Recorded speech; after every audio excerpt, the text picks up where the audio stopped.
नमस्ते बच्चों। चलिए आज की कक्षा की शुरुआत करते हैं एक सुविचार से, जो है विश्वास वह शक्ति है जिससे उजड़ी हुई दुनिया में प्रकाश लाया जा सकता है। अर्थात आपको अपने ऊपर विश्वास होना चाहिए। एक उदाहरण के लिए, एक किसान है, वह अपने खेत में खेती करना चाहता है, पर उसे लगता है कि वह ज़मीन क्या है, बंजर है, यहाँ पे अच्छा अनाज नहीं उगने वाला है। पर यदि उसको विश्वास है कि नहीं, मैं इस पे मेहनत करूँगा तो यह मिट्टी भी अच्छी हो सकती है और इस पे मेरी फसल भी अच्छी हो सकती है, तो वह अवश्य सफलता प्राप्त करता है। तो हमें क्या होना चाहिए बच्चों, अपने आप पे विश्वास होना चाहिए। यदि आपको अपने आप पे विश्वास है तो आप किसी भी कार्य को कर सकते हो। बच्चों, आज मैं सोना और लोहा पाठ आपको सिखाने वाली हूँ। हमने लाइव सेशन क्लास में इसका एक बार पढ़ लिया है, पर फिर भी आज मैं इसका आपको फिर से एक बार अध्ययन करवा रही हूँ। इसके लेखक है बच्चों रामेश्वर दयाल दुबे जी। जिसे इसे लिखा है वह है रामेश्वर दयाल दुबे जी। तो देखिए, यहाँ पे पहले आपको कुछ पिक्चर दिख रहा है जिसमें से पेटियाँ रखी है और उसमें महंगे महंगे आभूषण रखे गए हैं। तो यह सोना और लोहा, जो सोना होता है, जो गोल्ड होता है, उसके बारे में है, और एक लोहा, यह दोनों आपस में बातचीत कर रहे हैं। ये वार्तालाप है। तो सबसे पहले सोना क्या कहता है, मैं स्वर्ण, मैं सोना, मेरी भी क्या शान है, जिसे देखो मुझे चाहता है, मेरे गुण ही ऐसे है। अब वह क्या कहता है कि देखो, मैं तो सोना हूँ, मेरी भी क्या शान है, हर कोई मुझे पाना चाहता है। हम भी बच्चों गोल्ड की ज्वेलरीज चाहते हैं, हमें गोल्ड अच्छा लगता है, काफ़ी कॉस्टली भी होता है, महंगा होता है। तो लोहा क्या कहता है, नमस्ते, क्या कह रहे थे, मेरा रूप ही ऐसा है, मेरे गुण ही ऐसे हैं। अब वह क्या बोलता है कि अरे क्या कह रहे हो कि मेरे रूप ऐसा, मेरा गुण ऐसा, ये सब क्या है। देखो, प्रश्न चिन्ह का उपयोग किया है, यह प्रश्न है।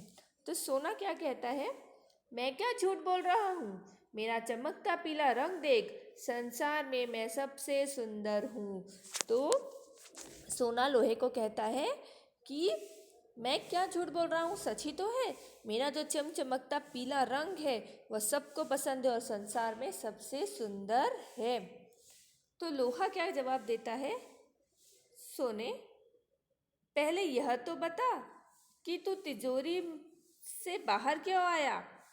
लाख बार कहा है कि तेरा बाहर आना खतरे से खाली नहीं, मगर तू मानता ही नहीं, तेरी रक्षा का भार मुझ पर है। अब वो क्या कह रहा है कि मैंने कितने बार तुझे बताया है कि तू बाहर तिजोरी से मत आया कर, लाख बार तुझे समझाया है, मगर तू मानता ही नहीं, क्योंकि जो तेरी रक्षा का काम है, तेरी सुरक्षा का जो काम है, वह मुझ पर है। अब ऐसा लोहा क्यों कह रहा है, क्योंकि बच्चे जो तिजोरी होती है, अलमारी होती है, लोहे की होती है, और उसके अंदर क्या करते हैं, लॉकर्स होते हैं, जिसमें हम अपने गोल्ड की ज्वेलरीज और जो भी महंगी चीज़ें होती है उसे रखते हैं। तो वो लोहा बोल रहा है कि मेरे पे है तेरी रक्षा का भार, तो तू बाहर क्यों आया। सोना, राजा की रक्षा उसके नौकर चाकर ही करते हैं। अब वो क्या कर रहा है, राजा अपने आप को कह रहा है कि सोना, मैं राजा हूँ और तू क्या है, मेरा नौकर है, इसीलिए तू मेरी रक्षा कर रहा है। लोहा, अच्छा, तू राजा और मैं नौकर, मेरे एक चाटे से तेरा रूप बदल जाएगा, चल भीतर। अब क्या कर रहा है, देखो बच्चों, अगर आप लोहे की एक छड़ लोगे और उसको कोई भी गोल्ड की ज्वेलरी पे मारोगे तो जो उसका शेप है ना, वो बदल जाएगा। तो वो क्या करता है, बोलता है उसे कि मैं तुझे अगर एक चाटा मारूंगा तो तेरा रूप ही बदल जाएगा, चल भीतर, जिस रूप पे तुझे इतना घमंड है ना, वो सारा बिगड़ जाएगा। भीतर मतलब अंदर। सोना, भले ही तुम मुझसे बड़े हो, मगर मुझे डांटने का तुम्हें कोई अधिकार नहीं। अधिकार अर्थात हक। मेरे 10 ग्राम का मूल्य 25,000, तो तुम 25-30 रुपए में किलो के हो। अब वो क्या कहता है कि मेरा 10 ग्राम, जो 1 तोला होता है, वो उसका कीमत 25,000 है, और तू तो 25-30 रुपए में ही आप बिक जाता है। तो लोहा क्या कहता है, रुपयों से किसी वस्तु का मूल्य लगाना व्यर्थ है। व्यर्थ मतलब जिसका कोई अर्थ ही नहीं है। देखना यह चाहिए कि कौन कितना उपयोगी है। सोने से पेट नहीं भरता, मैं सबका हाथ बटाता हूँ। अब वह क्या कहता है कि देखो, देखने में, रूप रंग में किसी का कोई अर्थ नहीं होता, यह होना चाहिए कि वह कितना उपयोगी है, कितना उसका हम उपयोग करते हैं। और मैं तो सबका हाथ बटाता हूँ और जिससे लोग के पास पैसा आता है और लोगों का पेट भरता है। सोना, अरे लोहे से कैसे पेट भरता है? तो लोहा कहता है, मैं अगर ना रहूं तो किससे बनेगा फावड़ा, कुदाल, खुरपी। मकान बनाना हो तो लोहा चाहिए। युद्ध के लोहे से ही अस्त्र शस्त्र काम काम देते हैं। कोई बड़ा काम करना हो तो लोहे के बिना हो ही नहीं सकता। रोटियां भी लोहे के तवे पर ही सेकी जाती है। सब कुछ लोहे से बनता है। अर्थात जो किसान लोग और जो मजदूर लोग अपना फावड़ा, कुदाल, खुरपी ये सब उपयोग में लाते हैं, यह सब क्या होता है, लोहे से ही बने होते हैं। यदि हमको घर बनाना होता है तो उसमें भी लोहा लगता है, सलाखें लगती हैं। युद्ध हो, लड़ाई हो तो जो उसमें अस्त्र शस्त्र मतलब जो हथियार जैसे तलवार, भाले, यह सब भी क्या होते हैं, लोहे से ही बनते हैं। और जो यही नहीं, जो खाने के लिए रोटियां भी सेकी जाती है, रोटियां बनाई जाती है, वह भी लोहे के तवे पर ही बनाई जाती है। सोना, अंगूठी, माला, बाली लोहे से नहीं बनते। उसके लिए मेरी ही तलाश होती है। मैं राजा महाराजा और धनिकों का प्यारा हूँ। मैं ऊंची जगह रहता हूँ, नीचे नहीं उतरता। अब वो क्या कहते हैं कि जो अंगूठी है, माला है, जो ज्वेलरीज है, वो क्या होते हैं, सब सोने से ही बनाते हैं। कोई लोहे से नहीं बनाता, सब मेरी ही तलाश करते हैं। मैं राजा महाराजाओं धनियों का प्यारा हूँ। मतलब धनी मतलब जिनके पास बहुत पैसा है, जिनके पास बहुत धन है, इनका मैं ही प्यारा हूँ। और मैं ऊंची जगह पे रहता हूँ, नीचे नहीं उतरता। ऐसा किसने कहा? सोने ने कहा। अब लोहा, तू राजा और धनिकों का प्यारा है, मैं किसान मजदूरों का प्यारा हूँ। गरीबों की सेवा करने में मुझे सुख मिलता है। राजाओं के दिन लद गए, अब तो श्रमिकों के दिन हैं। देखिए बच्चों, यहाँ पे क्या है, दिन लद जाना यह मुहावरा है। मतलब राजा महाराजा अभी तो नहीं होते, राजा महाराजा पहले के ज़माने में होते थे, अब नहीं है। मतलब उनके दिन बीत गए। तो लद गए मतलब दिन लद गए मतलब उनके दिन गए। अब तो श्रमिक मतलब क्या करते हैं, लोग कमाते हैं और खाते हैं। लोगों को कमाना होता है और कमाने के लिए लोहे का ही उपयोग होता है। सोना, मुझसे तो मेहनत नहीं होती। मैं तो आराम से रहता आया हूँ और रहना चाहूँगा। अब वो क्या कहता है कि मैं मेहनत नहीं कर सकता, मैं तो आराम से रहा हूँ और आराम से ही रहूँगा।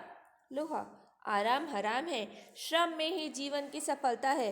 तुमने देखा मैं कितना काम करता हूँ। मैं कल कारखानों में दिन रात काम करता हूँ। मतलब वो क्या कर रहा है, कारखानों में जो मशीन होती है ना बच्चों, वो लोहे की बनी होती है। तो मैं दिन रात काम करता हूँ। जो काम करेंगे उन्हीं को सम्मान मिलेगा, उन्हीं का सम्मान होगा। मतलब मेहनत करनी चाहिए। हम भी जीवन में बच्चों अपने लक्ष्य को प्राप्त करने के लिए मेहनत करते हैं ना। जैसे बड़े होकर अगर हमें शिक्षक बनना है तो हमें पढ़ाई करनी है, तो वैसे ही मेहनत करना है। लोहा, तू डाल डाल मैं पात पात, डर मत सोने, मैं सदा तेरी रक्षा करता आया हूँ, आगे भी करूँगा। मगर अब तू नहीं। फिर सोना क्या कहता है, तो मेरा अब क्या होगा दादा, मुझे तो घबराहट हो रही है। अब सोना क्या है, वो बेचारा डर गया और क्या कहता है, वो लोहे को दादा कहने लगा कि दादा, दादा मराठी में हम भाई बड़े को भी बोलते हैं, तो अब तो मुझे घबराहट हो रही है। तो वो डर गया। तो लोहा उसे क्या जवाब देता है, तू डाल डाल मैं पात पात, डर मत सोने, मैं सदा तेरी रक्षा करता आया हूँ, आगे भी करूँगा। मगर अब तू घमंड करना छोड़ दे। घमंड अभिमान, अपने ऊपर जो तुझे घमंड है इतना, वह छोड़ दे। तू डाल डाल में पात पात क्या है बच्चों, एक कहावत है। मतलब तुम अच्छे हो परंतु तुमसे भी अधिक मैं अच्छा हूँ, ऐसा तुम अपने ऊपर घमंड करना छोड़ दो। तू डाल डाल में पात पात का अर्थ यही है कि तुम अच्छे हो पर मैं तुमसे भी अच्छा हूँ। सोना, छोड़ दूंगा भैया मगर मेरी रक्षा करना। अब वो लोहे को क्या कह रहा है कि हाँ हाँ, मैं घमंड करना तो छोड़ दूंगा, पर अब क्या करना है, तुमको ही मेरी रक्षा करनी है। क्यों लोहे को करनी है? क्योंकि जो तिजोरी होती है वो लोहे से बनी होती है। चोर आते हैं तो तिजोरी के अंदर सोना होता है, जिससे सोना सुरक्षित होता है। लोहा, अच्छा अच्छा, तू तू मेरा छोटा भाई है ना, चल भीतर चल, बिना पूछे बाहर मत आना। वो लोहा क्या बोल रहा है, हाँ हाँ, तू तो मेरा छोटा भाई है, चल अब भीतर चल। भीतर मतलब अंदर चल, और बिना पूछे बिना बताए बाहर नहीं आना। तो ये क्या है, फिर सोना तिजोरी में चला जाता है। देखिए बच्चों, यहाँ पे जैसे आपको कुछ वो होगा कि फावड़ा, कुदाल, खुरपी क्या होती है। तो देखिए बच्चों, यहाँ पे जो ये है ना, ये फावड़ा है, ये फावड़ा। कुदाल, देखिए कुदाल गड्ढा खोदने वाला, और खुरपी है जो सी जैसे बनाया ना, ये खुरपी है। तो फावड़ा, कुदाल, खुरपी, ये तीनों यहाँ पे बताए गए हैं।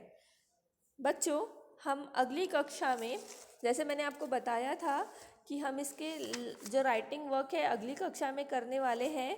अब हम मतलब राइटिंग वर्क जब आपको कॉपी मिल जाएंगी तब करेंगे। हम इसके अगली कक्षा में इसके आगे का, जैसे क्या तुम जानते हो, ओरल पढ़ेंगे, पहेलियाँ और स्वास्थ्य संपदा जो गांधी जी द्वारा दिया गया है, वह भी उसका अध्ययन करेंगे। राइटिंग वर्क के लिए आपको बाद में करना है बच्चों, क्योंकि कॉपीज अभी आपकी मेरे पास है। तो अब हम अगली कक्षा में मिलेंगे। धन्यवाद।